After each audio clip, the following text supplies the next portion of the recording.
Sáquennos de aquí. Entrevista a María Sima. Nicky Elch. Editorial. Gratis lo recibiste. Gratis ofrécelo. Dedicado con amor a todos aquellos que aún han de experimentar el amor de Dios.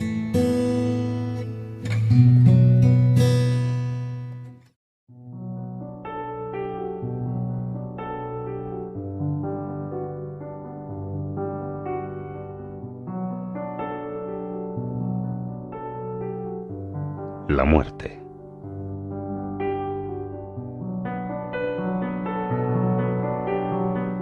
Usted ha hecho tanto por las almas del purgatorio que cuando muera seguramente la escoltarán hasta el cielo varios miles de almas y no tendrá que... Oh, no.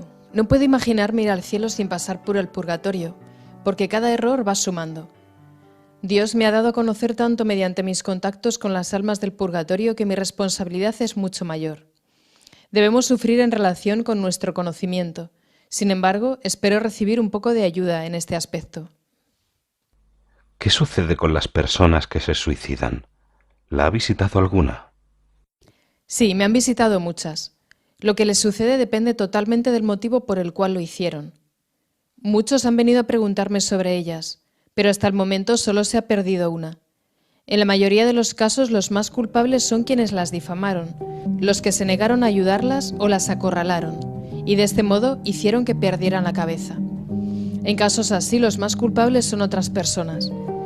Quienes se suicidan, sin embargo, lamentan lo que hicieron. A menudo, el suicidio es consecuencia de una enfermedad. Si uno trata a una persona saludable correctamente, difícilmente llegará a ese extremo. ¿La han visitado almas que murieron por sobredosis de drogas?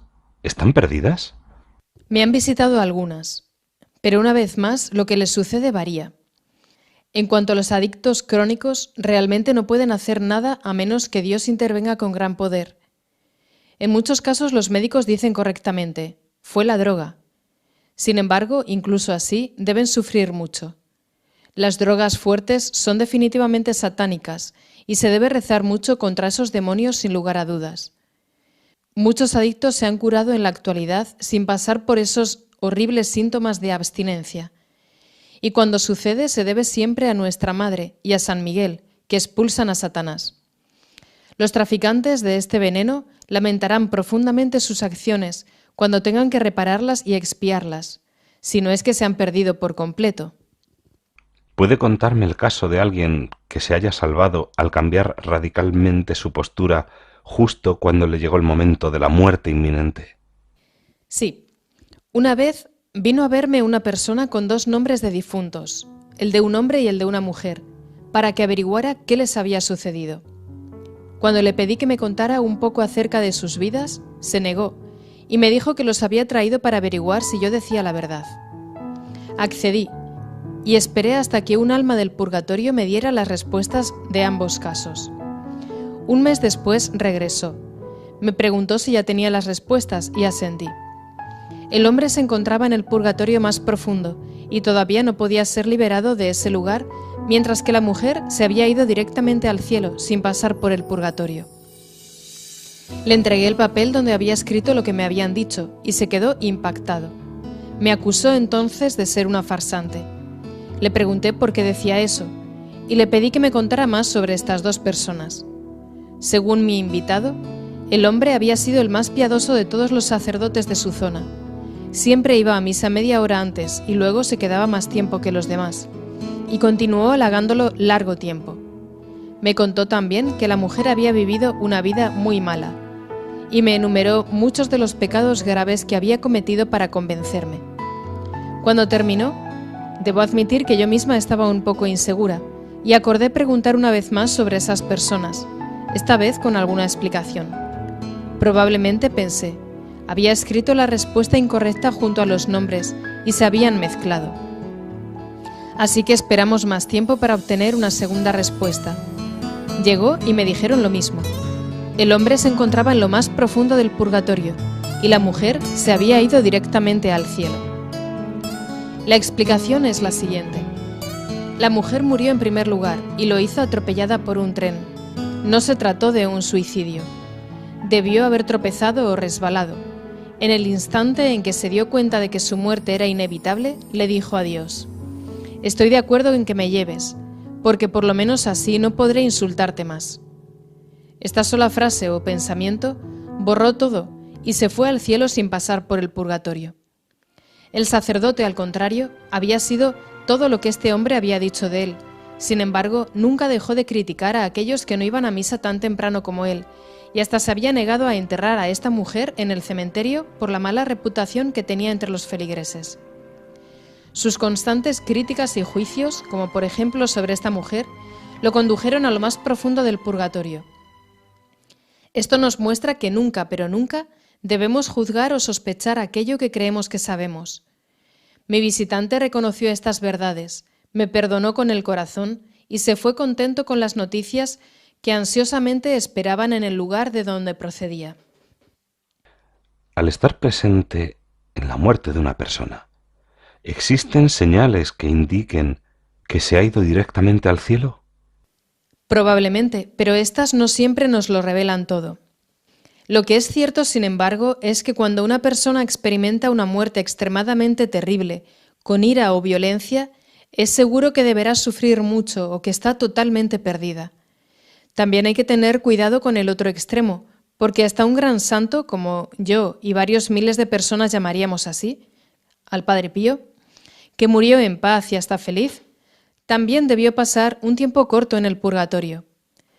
Las muertes en paz son hermosas y conducen a la belleza, y las muertes feas son horribles y conducen a un mayor sufrimiento.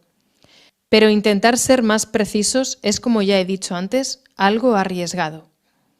¿Responde Dios de una manera especial cuando una persona da su vida por otra? Las almas del purgatorio me han dicho que morir por otro, ya sea en su lugar o al intentar rescatarlo, es siempre una muerte santa. Esto significa que dicho acto borrará mucho de lo que aún debería purificarse. Aproximadamente hace 20 años conocí a un hombre joven que no tenía la fama de ser muy devoto. Lo conocía porque él y su familia eran mis vecinos. Sin embargo, una característica muy evidente y buena de su personalidad era que siempre insistía en ayudar a los demás. Un día muy frío de invierno, este hombre escuchó gritos de auxilio que provenían de afuera y salió a ver qué sucedía. Su madre intentó persuadirlo, pidiéndole que se quedara porque sabía que siempre se arriesgaba mucho. Ella prefería que acudiera otro en esta ocasión.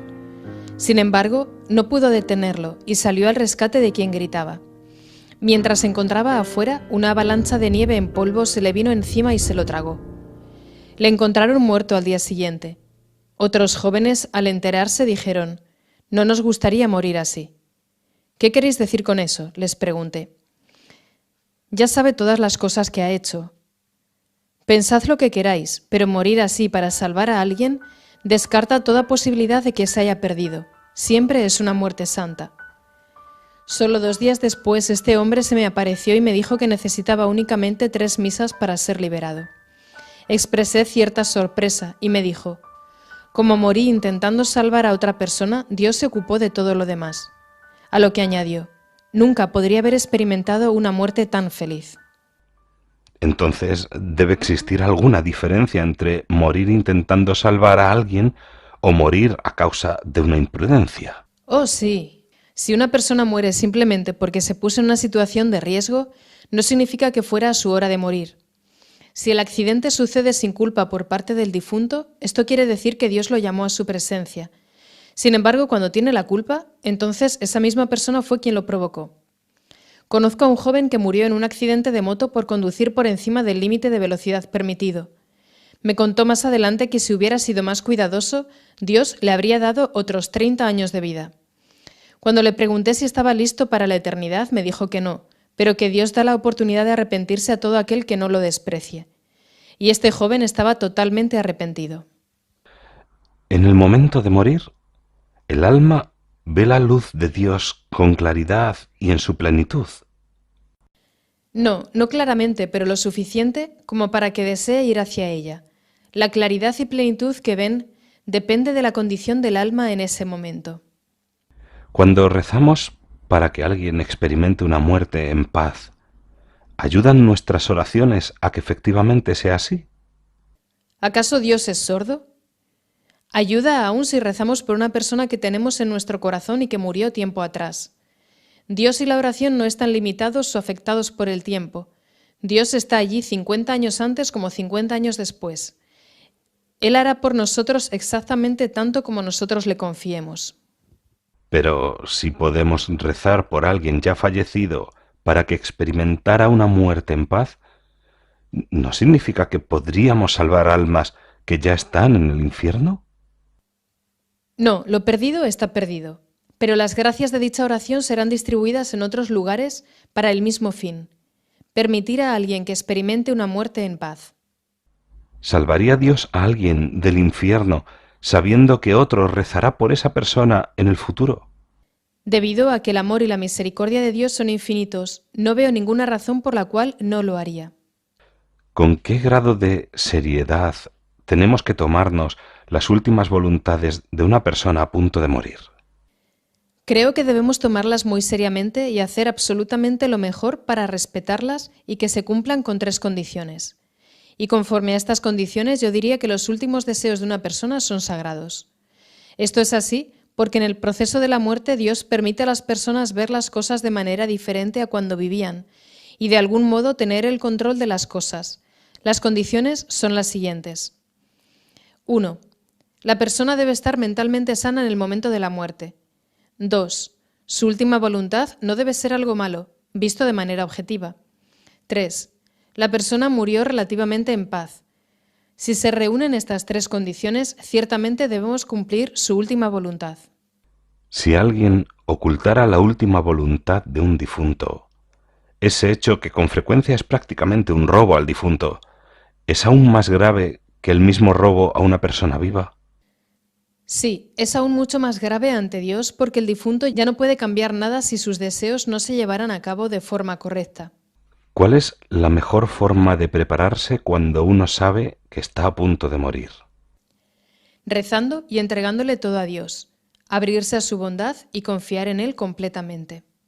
¿Y cuál es la mejor forma de ayudar a una persona que se está muriendo? Rezar con ella, por supuesto, y decirle toda la verdad.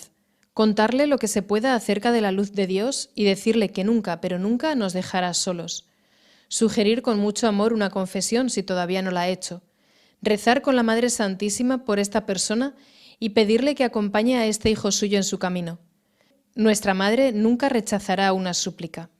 ¿Es cierto lo que se dice, que uno ve toda su vida como en una película cuando va a morir? Sí, de alguna manera. Las descripciones de este hecho varían muy poco. Un hombre suizo que conocí, que era muy poco creyente y solo pensaba que se nos enseñaban estas cosas para que viviéramos bien nuestra existencia, enfermó gravemente y entró en coma, experimentando la agonía, pero finalmente no murió. Nunca había creído en la eternidad.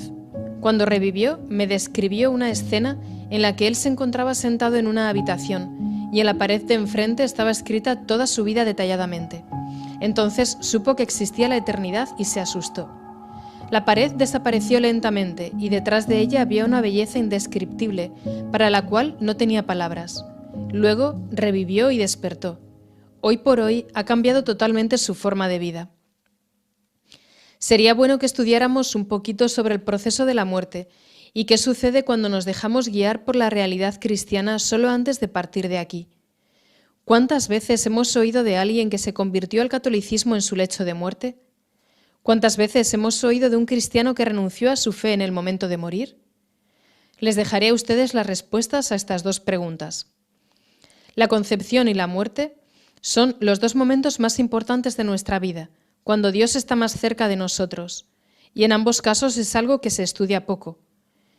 En vez de impedir la concepción y de utilizar medios inmorales para acelerar o detener la muerte, ¿por qué no amamos, protegemos y estudiamos esos momentos tan cuidadosamente como todos los demás momentos de nuestra vida? Si la sociedad lo hiciera así, muchas grandes verdades se volverían indiscutiblemente claras con rapidez. En esta película de la vida que vemos antes de la muerte, dice usted que se ven con gran claridad tanto las buenas obras como los pecados cometidos durante la vida. Se incluyen también los pecados ya confesados, los pecados de los que nos hemos arrepentido de verdad y que hemos reparado con todo el corazón. Pregunto esto porque se dice que cuando nos confesamos, Jesús borra nuestros pecados, y esto significa que se borran literalmente, a punto que ni Satanás los conoce. Entonces, si Jesús los ha borrado verdaderamente, ¿cómo, o mejor, por qué aparecen nuevamente los pecados antes de la muerte? Primero, no todos ven dicha película, y cuando la ven, no se debe considerar como un ataque de Satanás. Los pecados confesados y reparados en su totalidad no aparecen, pero Dios lo hace para mostrarnos su justicia absoluta. Al ver ambos lados, el alma comprende entonces con total claridad y se asigna a ella misma el nivel adecuado en el purgatorio. Sabiendo esto, hay quien diría que aquellos que acaban creyendo en los últimos momentos de su vida están en mejor disposición. ¿Lo están? Sí, hay miles de formas distintas de llegar a la santidad. Sí. No, ahora en serio. Ciertamente no están en mejor disposición porque desaprovecharon muchas oportunidades para hacer el bien. Por este motivo, el lugar destinado para ellos en el cielo no estará al mismo nivel que el de aquellos que intentaron hacer la voluntad de Dios toda su vida. Probablemente no lo sepa, pero durante estos últimos años se están estudiando con más profundidad las llamadas experiencias próximas a la muerte, y se escriben más de ellas que anteriormente. Recuerdo en particular un libro... María, mi pregunta es la siguiente. Cuando estas personas que han vuelto a la vida describen sus experiencias, sus descripciones son siempre una prueba absoluta, 100% ciertas. No, ciertamente no.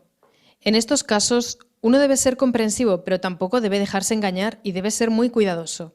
Algunas de esas experiencias que se han difundido contienen descaradas falsedades. Al igual que con las apariciones o las locuciones interiores, estas experiencias deben ser probadas muy de cerca por individuos amables, piadosos, que tengan discernimiento y experiencia, pudiéndose incluir a médicos y teólogos creyentes. Cuando una de estas personas solo tiene a su alrededor médicos agnósticos que no rezan y que lógicamente acaban influyéndole, pueden acabar difundiendo falsedades, incluso sin culpa alguna. Tomemos mi propio caso. Solo porque algún psicólogo puede a ciencia cierta declarar que soy una persona equilibrada, honesta y no estoy mentalmente desequilibrada, no es suficiente para determinar si todo lo que he dicho es cierto. Las demás experiencias, que no son puramente sobrenaturales, también deben probarse largamente, como lo ha sido mi caso o el de los niños de Medjugorje. El libro en el que estoy pensando, que ha tenido un gran éxito en Estados Unidos, se dice que las almas eligen cuándo y a qué cuerpo venir. Por esta razón el aborto no es algo tan malo, a pesar de que vaya contra el orden natural, pues solo significa que el alma quería ir a otro lugar. ¿Qué me dice de esto? Una tontería peligrosa. Esto se debe claramente a la influencia de Satanás. Debemos rezar para que esta persona sea lo suficientemente humilde como para permitir que él mismo y sus experiencias sean probadas, y no solo por médicos y psicólogos no creyentes, sino también por individuos piadosos y que tengan discernimiento, que sean expertos en las verdades espirituales cristianas, antes de que continúe divulgando las mentiras de Satanás a un número mayor de personas. Y el deber me dice que debo añadir que cada aborto que se practique como consecuencia de lo que se ha escrito será responsabilidad ante Dios de quien lo haya hecho o de quien le haya asesorado.